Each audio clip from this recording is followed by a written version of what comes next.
Hi, and welcome to the Markeisha Hall Podcast, Episode 3. I'm your host, Markeisha, your IEP Parent Empowerment Partner, Certified Autism Travel Professional, and CEO of Hall Legacy, LLC. I have 4 kids, with my youngest being on the spectrum, and as a former special education teacher and special needs mom, I want to help you go from the diagnosis to daily living. And today we have a special guest, Andre Hall, who is an RSP teacher and also my husband. So let's get started. Today I'm going to use the A word. The A word? Advocate. Let's get ready to rumble. But before we do that, I'm going to hand the mic over to Dre so he can tell you a little bit about his background in special education. Really quickly. Obviously, I have about 17 years teaching experience. I started out as a general ed teacher in Paramount, California. Spent a couple years there. Transitioned to Rialto. I've even been in Etiwanda school district in Rancho Cucamonga area.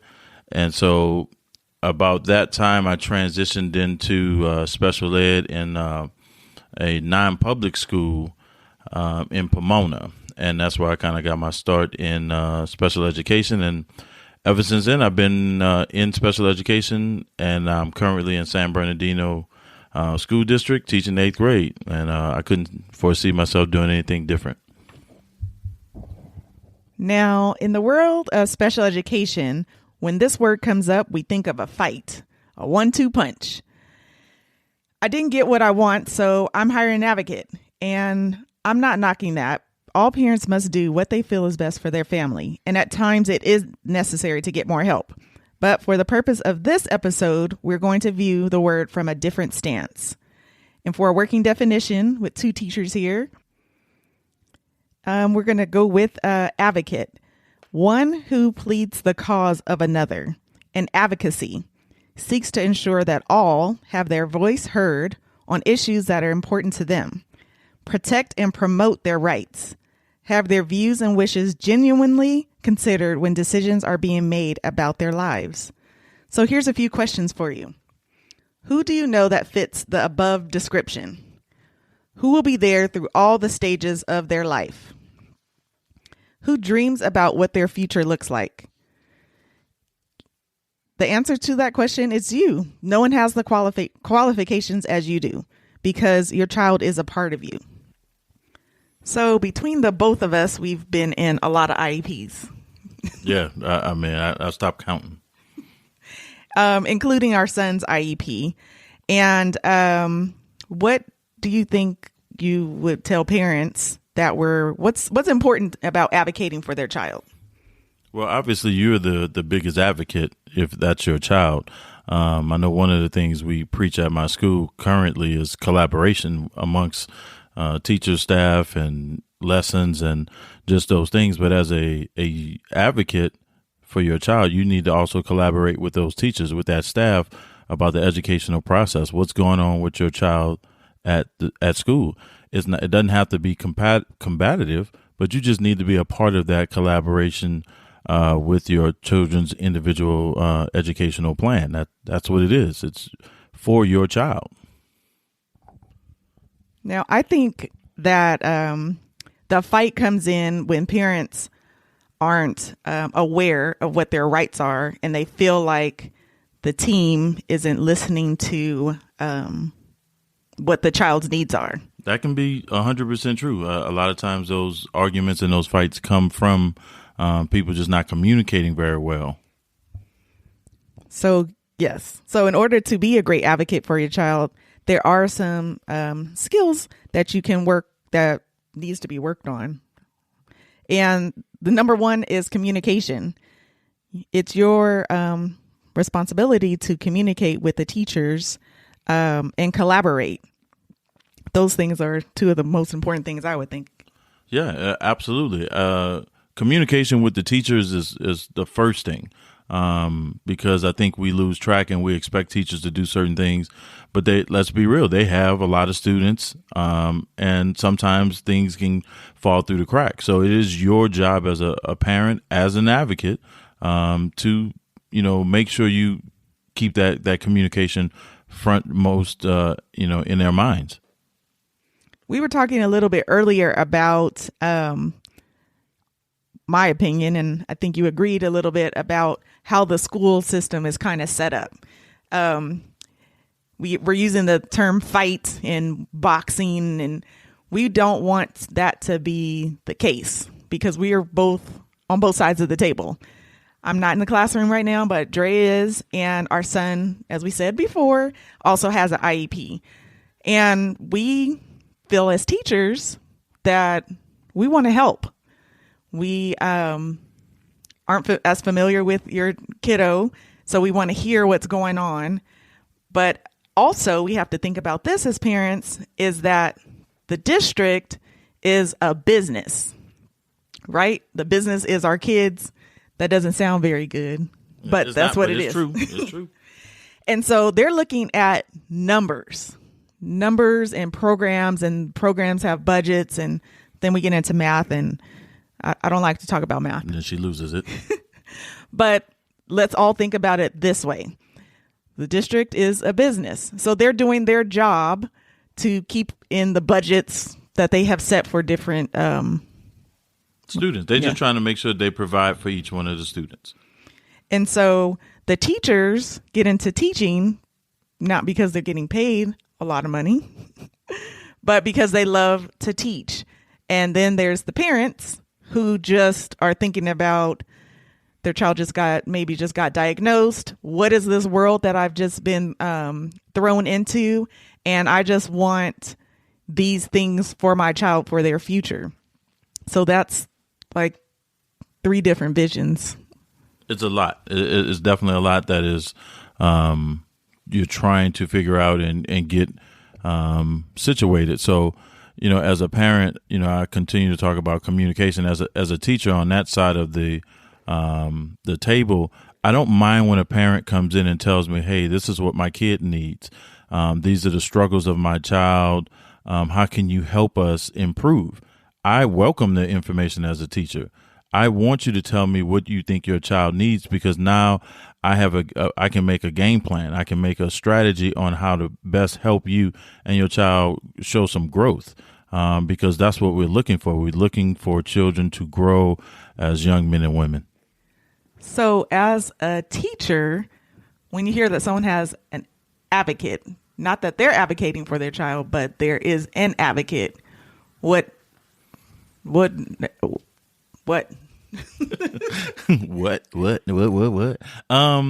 It obviously it raises your eyebrows, because now you have to delve into what went wrong. And when I get a case where it's a situation where a child may have an advocate, now I have to do, some research. I need to figure out where it went wrong and why it went wrong. And I can't make up for whatever mistakes a parent may feel happened in the past. What I can do is control the situation currently. How are we doing now? And so first and foremost, I look to communicate with the parent early, as much as I can. And like I said earlier in the podcast, ask them what they need, because a lot of times I think parents just feel they aren't listened to. We don't listen to what they say they need, and I try to do my best to make sure my team adheres to some of the things that parent may want, so that they begin to trust us, that I have the best interest of their child at heart. And if they feel that I do, then I think the process is much easier.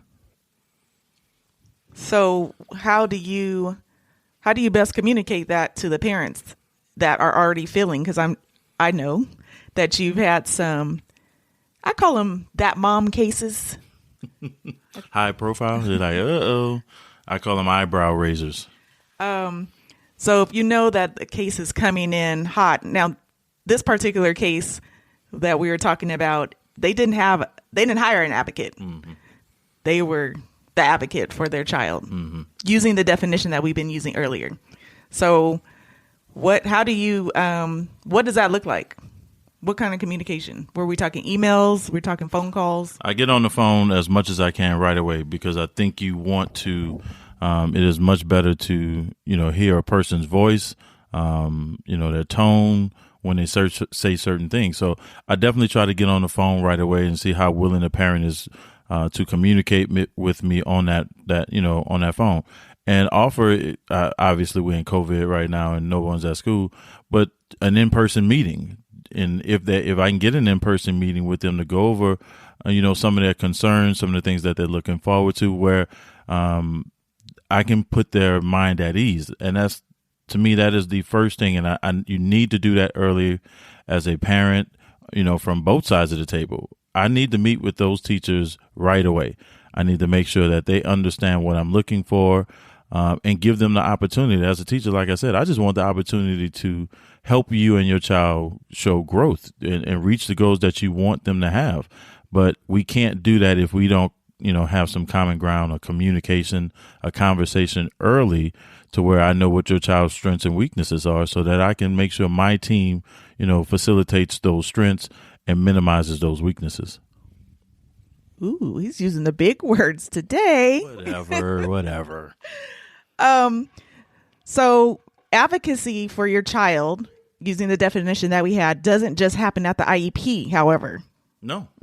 I mean, you are that child's advocate. You're, like my wife likes to say, the F word, fighting for that child. So fighting doesn't always mean it has to be combative. You just want certain things in place so that your child can succeed. And that starts at the beginning of the year. So I don't have a problem like that. Many teachers don't.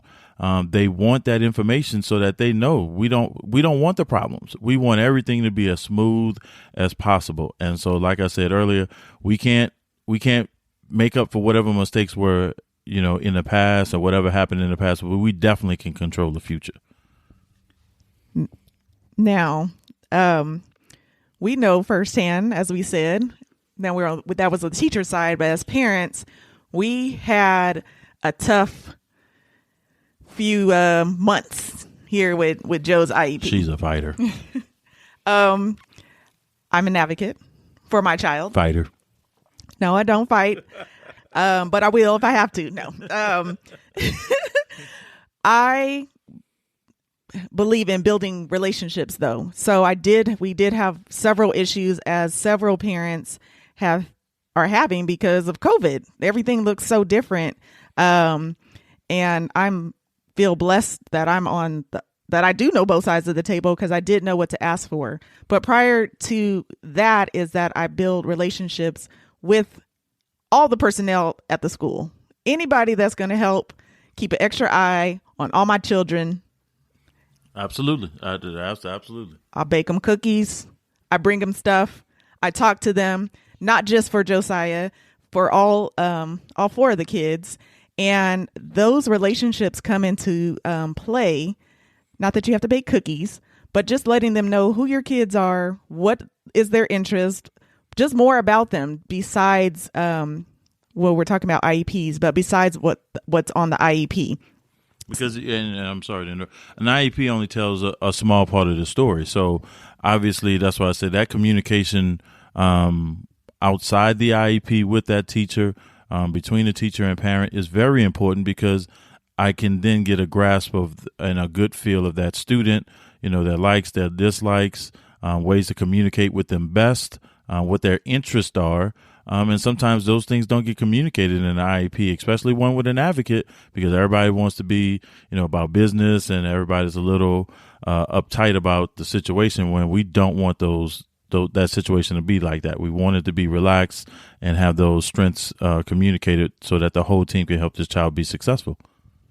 And I think while we're having this conversation is to let parents know that it is okay to communicate with the principal, with the secretary, with the nurse, if your son or daughter has different kind of issues that need health issues. Yes. Not just at the IEP meeting, not even if they don't have an IEP. One of our kiddos has allergies. Mm-hmm. So we had to communicate that, look, every baseball season, he doesn't have pink eye. He has allergies. This is what the doctor says. Just communication with everyone there is best. You have the right to do that. I know a lot of our oldest is 17. So we've been in school for a long time. But I remember when we were new, when she was our first child in school, learning that. And we have to remember that we're talking to some parents that this is their first child that may be on IEP, which is a whole new ball game. Just having the first baby be in kinder and preschool is different. We're telling you as seasoned parents, trying to be, to build that communication with all the personnel at the school. No one's going to know your child like you know them. The more that they know about your child, the more they can help and say, oh yeah, he did say that he likes Butterbeans Cafe. Maybe I'll use that as an incentive for the child to, perform better in class. That's 100% accurate. That is great information, because just because you're communicating with a teacher, it doesn't have to be negative. It doesn't have to be a combative situation. I'm giving you, if I was a parent, I'm giving you information that will help you develop a relationship with my child, and that will benefit everyone, because I want my child to come home and say, I have the best teacher in the world. I love my teacher.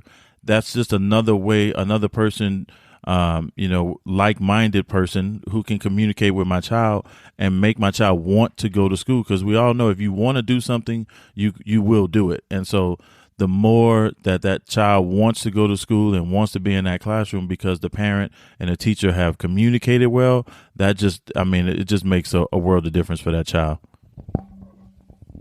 So we can talk about this. We actually have these conversations in our house because we are both special education teachers all the time. And we know that there's 3 types of parents in IEP. And there's the ones that are done and they're just ready to hire legal to take care of all of their needs. I'm mad. Then there's the ones that just do not know what they do not know. So they're not able to advocate for their child because they're not sure what to advocate for. And what I'm challenging you to be is another type, which is an empowered type. And that begins with knowing the process and what you and your child's rights are in regards to the IEP document. And why? Because your child will have an IEP unless you choose to not have one, which is a right that you have, or you want to homeschool, which we will be also having some awesome moms on here that are doing this successfully. And if there's any dads out there that's doing a wonderful job homeschooling, represent. Let us know. We'll love to have you on the podcast. Your child will have an IEP until they're 22. So your team is going to change every year, but you and your child will not. You guys will be the staple. So it's important for you to learn what this process looks like, what your rights are. That's not a negative thing. Advocating for your child is not a negative thing. Don't let anyone tell you that. Yeah, and you don't have to pay for anybody to advocate for you. I think that's the main thing she's really wants to convey, is that if you know your rights and you know what you want to have your child be doing at school, then you can definitely advocate, yourself. And it doesn't, I know we've probably said this, a number of times, it doesn't have to be combative. If you know your rights and you know what you want your child to have, no profession is perfect, but I guarantee you 90% of those teachers will just do what you ask because they want to make the situation smooth. They want this to work. And so obviously, don't harbor feelings going from teacher to teacher. I would definitely recommend that. Don't put that negativity on one teacher because another teacher has done you wrong. A lot of times teachers want to make you happy. And so they will do what you ask, as long as those communications are done, respectfully. I think any teacher will do what you ask them to do. Yes, we love teachers, but we love our babies more. Okay. In the Empowered Parent IEP guide that you can actually find on my website, there's a page in there that I utilize for all the kids before I was doing this, is like a Meet My Child. And I get to talk about, show them a picture, maybe before the school year starts, tell them a few things that they like and a few things that they dislike. And what else is on there? Oh, the best ways to communicate with me, whether it be email, text. There's lots of cool apps out there that I'm sure a lot of teachers are using, like Remind and Class Dojo. But if those things don't work for you, then it's best for you to tell the teacher what's the best way to communicate with you so that you guys can build that relationship. No, I agree. And if there's anything that, a teacher needs to know, make sure they know it early, please. That's the best way. Don't wait months. Don't wait for the progress reports to come out, the report cards to come out and say, hey, what's going on in the class? I didn't see, he's struggling. Obviously to be an involved parent, to be a good advocate, you have to be there on a daily basis. And that's not always easy. And I totally understand that. Dealing with Josiah, I've learned a lot from the parent side. And so I give grace to my parents, but I also give grace to my teachers because this is a changing society as far as what we're having to deal with. But I know everybody wants to put that child's needs, first and foremost. So we just have to find ways to communicate that to make sure those things are happening, whether or not it's in the classroom or through the computer screen. It's just crazy times right now. So what we want you guys to do as a homework assignment, right? Teachers give out homework assignments. Yeah, I guess so. Who's going to be doing the homework? Is to email your child's teacher and just give them 3 things that your kiddo is doing well at. It doesn't have to be academic. No. Right? It could be something cool that they just started to do. Right. Because those things are important. Life skills. It can be something that a new food that they tried. Just 3 things that you can brag about that's going on in your child's world. And then maybe 3 concerns that you may have or that you see, and 3 ways you might like to see that those issues solved so that you can get the conversation started. It's all about communication, collaboration, and advocacy for your child is something that is awesome. Yeah, that is 100% correct. When you talk about, offering up ideas for your teacher, say, hey, I do see these problems at home. What if we were able to do this?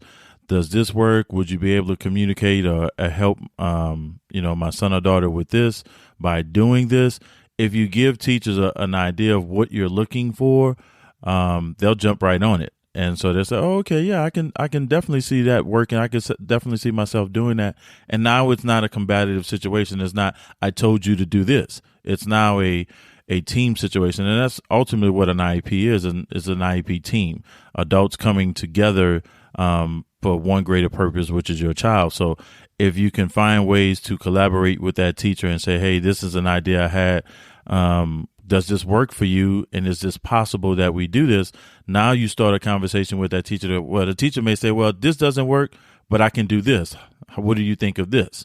And can we do this? And, I 100% agree. A lot of times, if you just tell a teacher anything, they're smart, they're creative people who are willing to try, any idea you have.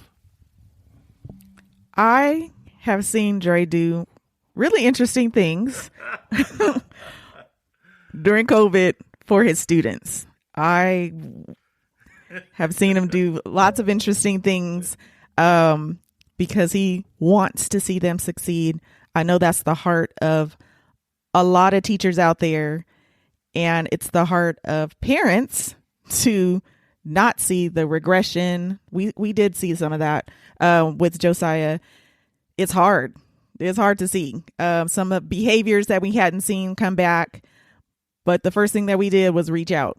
Didn't wait for an IEP meeting to happen. I reached out. You can call an IEP anytime you want. That is your right, but it doesn't have to be that formal situation. Just reach out to a teacher and say, hey, I'm seeing these. Are you seeing this? This is my concern. What do you think about this? Can we fix this or can we change this? So it's all about communication. Communicate. You don't have to wait till the IEP to communicate. Your homework assignment is to communicate. Send an email or a text, Class Dojo, to your teacher, your child's teacher, about celebrating 3 things that they are doing well. Does not have to be towards their IEP goals. And 3 concerns that you may have. It may be 1 concern. You may not have any concerns.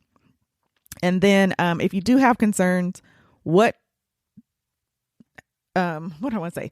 How can those concerns be addressed? What are your ideas? That's taking your seat at the table also. Always go into a meeting.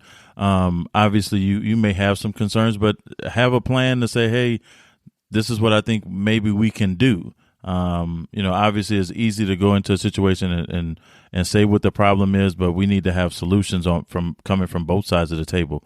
And I know Markeisha touched on it earlier with the Markeisha. Yeah, Markeisha, got to keep it professional. As far as, when you talk about your child, it doesn't have to always be school related. I love when parents tell me things about their child outside of school, because now I can create a relationship or a bond with that child about anything. And that's all I need, in my opinion. I just need you to leave the door as a child. I just need them to leave the door open so that I can start to work on that relationship. And once we have a relationship, I believe I can get that child to perform at a higher rate as if I didn't have a relationship with them. So when they give me information, man, I suck it up like a sponge. I just take it. If they tell me, oh, the kid likes a certain type of popcorn, or they have a favorite sports team, they like to cook, they like to go places. It just creates such a different bond and a different relationship with a child that is invaluable, in this day and age. So I think we have hogged you guys' ear for a longer time than we had in the past. I think Dre might be starting his own podcast. The Dre Podcast. But we do want to let you know that the communication and collaboration can start with you. You do have a voice at the table, and we look forward to hearing you use it. And again, I know we always talk about the homework, but those 3 points that she mentioned, send some form of communication with that teacher.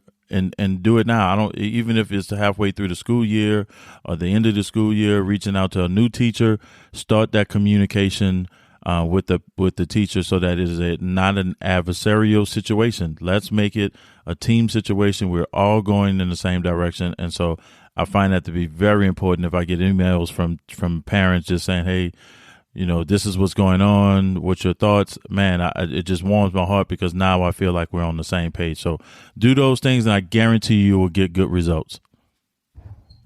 He guaranteed. Guaranteed.